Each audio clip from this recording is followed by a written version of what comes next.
सचमुच प्रेम करोगे तो उसके आज्ञाओं को हम जरूर मानोगे। अगर जो खरेखर તમે દેવને પ્રેમ કરતા હોય, પરમેશ્વરને પ્રેમ કરતા હોય, ઈશુને પ્રેમ કરતા और बस यीशु मसीह बाइबल में ये પ્રભુ ઈસુ ખ્રિસ્તે એ પવિત્ર શાસ્ત્ર બાઇબલમાં એ જ પ્રમાણે કહ્યું છે। तो हम लोग वचन के द्वारा बात करेंगे। तो यूहन्ना 10:27 वचन हम पढ़ेंगे।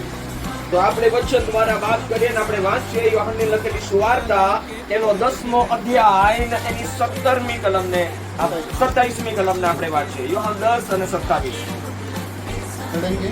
વાંચો।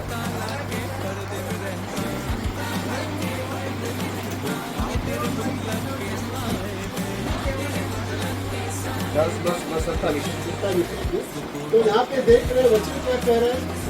તો અહીંયા मेरी भेड़ें मेरे आवाज को सुन। અહીંયા શું વચનમાં કહેવામાં આવ્યું છે? શું સાંભળ્યું તમે? કે મારા ઘેટા મારો સાથ મારો અવાજ સાંભળે છે। तो हम यहाँ पे देख रहे हैं ये आवाज को सुन रहे हैं।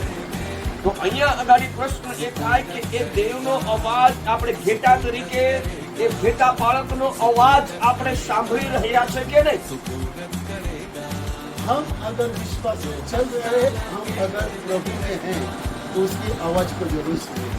અગર જો આપણે વિશ્વાસમાં છીએ અને પ્રભુની સાથે ચાલી રહ્યા છીએ તો ચોક્કસપણે આપણે પ્રભુનો અવાજ આપણે સાંભળીશું। तो प्रियो यहाँ पे देख रहे हैं कि हम प्रभु का आवाज को सुन रहे हैं।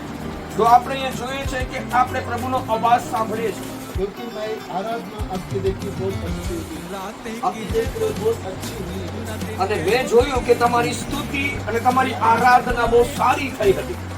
तो इसके लिए